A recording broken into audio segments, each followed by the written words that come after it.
Salut tout le monde, salut les monégasques, bienvenue pour un nouveau débrief. Alors on va parler de la 7e journée de Ligue 1 et d'un enchaînement de chocs. Monaco enchaîne des matchs un peu compliqués en ce moment. On avait eu un super début de saison avec des victoires, des buts, une première place au classement. Donc très très bon début de saison. Et puis il y a eu la trêve internationale où on a repris un petit peu compliqué. Et la semaine dernière, il y avait le derby de la Côte d'Azur, le Monaco-Nice, et ça avait tourné en la faveur des Niçois. On avait été extrêmement frustrés, extrêmement déçus, un petit peu en colère aussi du scénario, de la prestation, voilà, des erreurs défensives, des pénaltys ratés. Enfin, vous voyez, il y avait un contexte qui était un petit peu négatif après le match contre Nice. C'était un match important, mais on avait la chance d'enchaîner un deuxième match important, à la maison en plus, encore une fois, parce que Monaco-Nice, Monaco-Marseille, donc ce soir. Et donc on avait l'occasion de se racheter, de gagner la deuxième affiche en 2 semaines, avec la réception des Marseillais qui vont pas bien fort, avec une crise en début de saison, un entraîneur qui est parti, un nouvel entraîneur qui est arrivé, Gattuso, un cinglé. Mais voilà, c'est un peu la crise à l'OM, mais souvent quand il y a un changement d'entraîneur, les joueurs, l'équipe a une forme de réaction comme ça pour prouver au nouvel entraîneur qu'il y a des ressources. Et donc on était un petit peu inquiet pour la réception de ces Marseillais, parce que nous, on avait un contexte qui n'était pas favorable du tout, avec plein de blessés, plein d'absents, des suspendus, beaucoup de titulaires pas là, et on avait de gros soucis pour former un 11 compétitif. Golovin suspendu, catastrophe. Minamino qui était blessé dans la semaine, il n'était pas là ce soir, donc ça veut dire qu'il n'était pas apte à jouer. Donc Golovin, Minamino, Ben Seguir qui était revenu mais qui n'était pas encore à 100%, Salissou qui est toujours blessé, Mbolo qui est forcément pas là, et la nouvelle tuile de la saison, c'est Caio Henrique qui nous fait une Mbolo, qui s'est fait les ligaments et qui va être opéré et qui va être absent pendant des mois. Donc plus d'arrière gauche, plus d'avant-centre. Heureusement, on avait pris Balogun cet été, mais là, pour le coup, c'est Jacobs qui va devoir remplacer Caio Henrique comme titulaire avec voilà, un enchaînement de matchs qui va être important. Il n'y a pas de Coupe d'Europe, donc ça, c'est une bonne chose. Mais voilà, on compte sur Ismail Jacobs pour assurer le poste. Donc vous voyez, plein d'absents, des suspendus, des blessés. Et on attendait le 11 avec une grande impatience. Et bizarrement, Hutter a fait une composition plutôt intéressante. C'est-à-dire qu'il est repassé à 2 attaquants. On tournait à un trio offensif avec 2 milieux et un buteur. Là, il a mis 2 buteurs et un milieu. En gros, il a mis Akliouche en 10 et il a mis Balogun avec Ben Yedder devant. Donc ça, c'était vachement intéressant parce que derrière, on avait aussi la petite surprise, c'était que Camara n'était pas titulaire et c'était Zakaria qui était présent avec Fofana. Et puis derrière, c'était la classique, Maripane, Magassa, Singo, Keun, Vanderson, donc Jacobs. Et devant, comme je vous l'ai dit, Akliouche en 10 avec Ben Yedder et Balogun devant. Donc assez intéressant, mais on avait des absents. Voilà. Donc, comme vous le savez, on a gagné cette affiche, on a gagné le 2e derby. C'est formidable parce que c'est une victoire importante, ça nous repositionne devant sur le podium, voire à la première place. Le PSG a fait match nul cet après-midi, donc une journée parfaite, 3 points. On s'est un petit peu rattrapé de la boulette de la semaine dernière et maintenant on va analyser un petit peu le match. Que dire ? C'était un match très bizarre. Très bizarre. On prend un but au bout de 30 secondes de jeu. Pas concentré. Peut-être un peu pas encore dans le match. Mais les Marseillais, eux, ils y ont été tout de suite. Et sur la première occasion, sur le côté gauche, je crois, il y a un centre qui arrive au 2e poteau. Et on a Ndiaye qui récupère le ballon. Et le ballon vient mourir au 2e poteau. Et Keun ne peut rien faire pour la récupérer. 1-0 pour l'OM. Donc début de match catastrophique. On n'est pas dedans et on se dit que ça y est, défensivement ça continue et on va faire une soirée bien compliquée. Et puis on voit que le match commence, les Marseillais sont bien, ils sont en forme, ils sont concentrés, nous pas vraiment. On sent que c'est un match qui part un peu dans tous les sens, il n'y a pas beaucoup de maîtrise technique, tactiquement c'est un peu ouvert de partout, c'est des 1 contre 1, c'est des voilà, drôle de match et Et au fur et à mesure, eh bien, Monaco va revenir dans la partie avec une percée d'Akliouche dans la surface de réparation qui va rentrer, qui va éliminer un ou deux joueurs, qui va frapper au premier poteau et qui va marquer. Voilà, belle égalisation. Donc le match est un peu foufou, on sent qu'il est parti un peu n'importe comment. Et on égalise. Donc c'est bien, on fait n'importe quoi derrière, mais devant on assure. Et puis en fait, ça va continuer comme ça jusqu'à, j'ai envie de dire presque tout le match, même si on va voir qu'au deuxième mi-temps, c'est un peu plus calme. Mais toute la première mi-temps, ça va être des attaques, des contre-attaques, des longs ballons, des occasions, très très peu de construction, très très peu de beaux jeux. C'est vraiment des longs ballons où chaque ballon rentré dans la surface de réparation est dangereuse et finit souvent par un but. Et l'OM va faire la même chose, c'est-à-dire que sur une contre-attaque, ils vont mettre un deuxième but. Alors je sais plus si sur un corner, enfin sur le côté droit, il y a un centre très rapide qui arrive dans la surface, les défenseurs ne bougent pas, Keun est fusillé à 5 mètres et l'OM reprend l'avantage. Donc vous voyez, on continue les bêtises défensives, on n'est pas du tout dedans derrière, on ne sert pas, on est mis en danger et on prend des buts. Donc soirée difficile, on a du mal à créer du jeu. Moi je trouve que dans ce match, on a eu du mal vraiment à se procurer voilà, du beau jeu, de la maîtrise, c'était vraiment du hurrah football, un peu comme en Angleterre, où voilà, ça part d'un camp à l'autre, ça monte, ça descend, ça saute les lignes, c'est des longs ballons, des transversales, et voilà, et on joue sur la vitesse des attaquants. Et ça va fonctionner parce que Balogun va, sur un ballon un peu similaire, va se procurer une occasion dans la surface. Voilà, côté droit, il va rentrer dans la surface et avec son talent, avec sa technique, il va réussir à mettre une superbe frappe au fond des filets. 2 buts partout. Et on va se diriger vers la mi-temps avec un match assez épuisant parce que derrière, en fait, ça craque de partout. Ça craque du côté de l'OM, ça craque du côté de Monaco. Ça sert pas. C'est danger pratiquement imminent sur chaque offensive. Et donc, c'est un match un peu bizarre parce que ça part dans tous les sens et ça ne maîtrise pas grand-chose. Donc, on arrive à la mi-temps à 2-2. On se dit, si la deuxième mi-temps est pareille, on va être épuisé. Et la deuxième mi-temps, on va voir que physiquement, ils ont un peu pêché, les deux équipes, et ça va descendre un petit peu d'un cran, mais je trouve que la maîtrise technique va être un peu moins assurée de la part des Monégasques et des Marseillais, même si les Marseillais vont être beaucoup plus fatigués que les Monégasques. Donc on voit que c'est encore un peu du hurrah football, ça part un peu dans tous les sens, mais un petit peu plus lentement, c'est un peu moins rapide, et on a du mal à se créer des occasions franches. On en a, Marseille en a aussi. Marseille est moins précis, moins dangereux. Nous, on a quand même quelques occasions, quelques offensives où on joue pas très bien non plus, mais sur une ou deux occasions, notamment une frappe de Ben Yedder avec Jacobs qui le lance merveilleusement bien sur le côté gauche. Au deuxième poteau, Lopez va faire un super arrêt. Et voilà, donc il n'y a pas beaucoup d'occasions franches, mais on va en avoir une avec qui Akliouche, encore une fois, qui va rentrer dans la surface de réparation sur une combinaison assez intéressante. Voilà, contrôle de la poitrine, balle aérien, vous voyez, beaucoup de ballons aériens. Et ça va arriver dans la surface et Akliouche va faire une super frappe au premier poteau qui va aller au fond. On passe devant. Et là, on se dit, mais c'est pas grave, passer devant dans un match comme ça sert à rien, puisqu'il va y avoir une égalisation, ça va faire 3-3, ça va faire 4-4. Voilà, c'est un match un peu foufou et personne ne tient sa défense. Eh ben non, on va réussir à tenir, nous, notre défense, on va plus prendre de buts, on va pas en marquer non plus, mais on va se diriger, voilà, tranquillement, on va se diriger vers la fin du match, encore très longue, avec des arrêts de jeu très longs, mais on va pas craquer, les Marseillais sont cuits, on les voit, ils sont morts, ils sont fatigués, ils n'arrivent plus à rien, nous on est un petit peu cuits aussi, mais on maîtrise un peu mieux les choses sur la fin, et on va se diriger vers la victoire. Voilà, merveilleuse victoire de l'AS Monaco qui tient bon, qui ne craque pas, qui ne craque plus comme à Lorient ou comme contre Nice.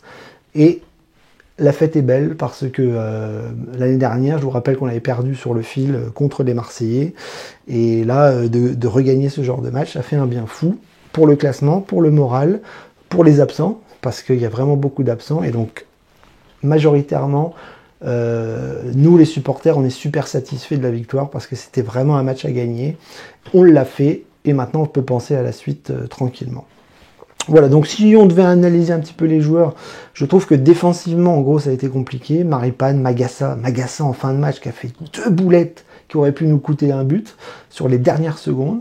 Maripane encore très très lent, qui a du mal à se placer en début de match. Enfin, voilà. Il a fait des bonnes interventions, mais il a été pris de vitesse régulièrement. Au début de match, il se fait prendre sur pas mal d'actions. Donc voilà, donc j'ai trouvé Singo aussi un peu en difficulté au début, même s'il s'est repris un petit peu après. Il y a eu beaucoup de fautes, beaucoup voilà, c'était très brouillon, très maladroit. Keun qui prend encore 2 buts, qui a du mal à prendre les ballons, il a beaucoup glissé, le terrain était très glissant, il m'a fait un peu peur sur quelques interventions. Mais voilà, on a gagné, c'est le principal, mais je trouve que l'ensemble défensif, le système défensif, les défenseurs dans leur globalité, n'ont pas été très très très rassurants encore une fois ce soir. Donc là c'est vraiment encore le point à travailler. Malheureusement Salisu n'est pas là, on attend un défenseur au mercato d'hiver, Magassa est jeune, Maripane est lent, Singo, bon c'est pas trop mal quand même dans l'ensemble. Au milieu de terrain, c'était intéressant de voir Zakaria avec Fofana, donc ils ont fait un match plutôt pas mal, même s'il y a eu aussi des pertes de balles, des erreurs. Fofana qui fait peur sur quelques interventions. Alors lui, il a le chic de perdre le ballon là où il ne faut pas. C'est-à-dire quand il arrive, notamment quand il se projette vers l'avant, qu'il arrive aux 20 mètres, il fait une roulette. Et quand il fait sa roulette, il la perd et il y a une contre-attaque derrière. Ça m'a énervé. Mais bon, il a été solide, il a été costaud physiquement, il a récupéré des ballons, il a essayé d'orienter comme il a pu. Puis Zakaria qui, lui, pour le coup, est beaucoup plus juste techniquement, qui fait des percées, des interventions, il était nerveux, il a failli se battre avec un Marseillais. Donc voilà, un match pas parfait des milieux de terrain, mais ça a été quand même assez costaud, et je pense que la victoire vient quand même assez grandement du milieu de terrain monégasque aujourd'hui. Sur les côtés, Vanderson égale à lui-même, hein, pas un mauvais match, difficulté quand il s'agit de défendre, mais sur le plan offensif, il est intéressant. Mais voilà, je l'ai pas trouvé, je trouve plus extraordinaire Vanderson. Je trouve qu'il fait pas beaucoup de différence, même s'il est propre techniquement et qu'il est, il a un bagage technique qui est intéressant. Mais piston, c'est dur. C'est dur parce qu'il faut autant défendre qu'attaquer. Sur le plan physique, il faut un coffre énorme. Et c'est compliqué pour Vanderson, je trouve, ce poste-là. Ça va peut-être venir au fil des semaines, mais il est bien sans être extraordinaire. De l'autre côté, Jacobs, là c'était l'interrogation, on le connaît, c'est un joueur qu'on n'aime pas beaucoup parce que c'est pas Caio Henrique. Techniquement, il est très très faible. Mais si on peut lui reconnaître une qualité, notamment ce soir, c'est que sur le plan physique, il a tout donné. Il a tout donné sur le plan aérien, il s'est arraché, il a cherché des fautes, il s'est projeté, il a centré. Il a une qualité quand même, c'est au niveau du centre, il centre vite, il centre fort, et ça c'est assez dangereux pour les défenses adverses. Donc voilà, donc il a un bagage technique qui est mauvais, il n'est pas très bon. Quand il s'agit de frapper, c'est pas très bon. Quand il s'agit de dribbler, il sait pas faire. Mais quand il faut faire parler le talent physique, la vitesse, le jeu de tête, le corps, c'est pas trop mal. Donc là, bizarrement, pour le coup, j'ai préféré le match de Jacobs à Vanderson. Le trio offensif, extrêmement intéressant de voir Balogun aux côtés de Ben Yedder. Alors là, pour le coup, j'aimerais bien qu'on garde ça parce que c'est pas mal. C'est-à-dire que Ben Yedder peut se libérer d'un certain travail sur Balogun et inversement, Balogun peut se libérer d'un certain travail avec Ben Yedder. Beaucoup de couverture de balles, beaucoup de projections. C'est-à-dire quand il y en a un qui garde le ballon, l'autre il part. Balogun c'est la vitesse, Ben Yedder c'est la possession de balle, garder le ballon, orienter, passer, frapper. S'il y a des tirs au but, c'est pour Ben Yedder. Donc je trouve très très très intéressant l'association Balogun-Ben Yedder ce soir. Balogun a marqué, Ben Yedder n'a pas marqué, mais il a fait quand même un gros travail sur le plan technique et c'est très intéressant. Donc Balogun a marqué un but, donc voilà, on le critiquait la semaine dernière parce qu'il rate 2 pénaltys, mais à Lorient il marque, ce soir il marque, donc c'est tout ce qu'on lui demande, de marquer dans le jeu. Il ne tirera peut-être plus les pénaltys, ça on est d'accord, mais voilà, il est buteur, il est bon, il est techniquement très très fort, il va très très vite, et plus il va connaître ses partenaires, plus il va être bon. Donc moi, l'attaque a peut-être pas été parfaite, mais en tout cas, moi j'ai bien aimé cette association, ce système, et j'espère le revoir rapidement. Et puis Akliouche, homme du match, qui fait un super match. Voilà, il a montré toutes ses qualités, il aime ce poste-là quand il est dans l'axe. Il est bon techniquement, il est bon devant le but, il frappe fort, il marque, il voit le jeu, il est très intelligent. Sur le plan physique, il a peut-être un déficit corporel parce qu'il est jeune, qu'il est maigre et qu'il n'est pas encore formé physiquement. Mais voilà, il a fait un grand match, il a mis un doublé. Et moi, je le félicite pour l'âge qu'il a, pour sa performance. Et bravo à Akliouche d'avoir montré ses qualités ce soir. Et c'est très intéressant. Il nous a fait un peu comme Ben Seguir l'année dernière. Voilà. Même poste, même âge quasiment. C'est vraiment intéressant d'avoir des jeunes à Monaco qui sont forts et qui sont aptes à amener des choses positives dans des matchs de haut niveau.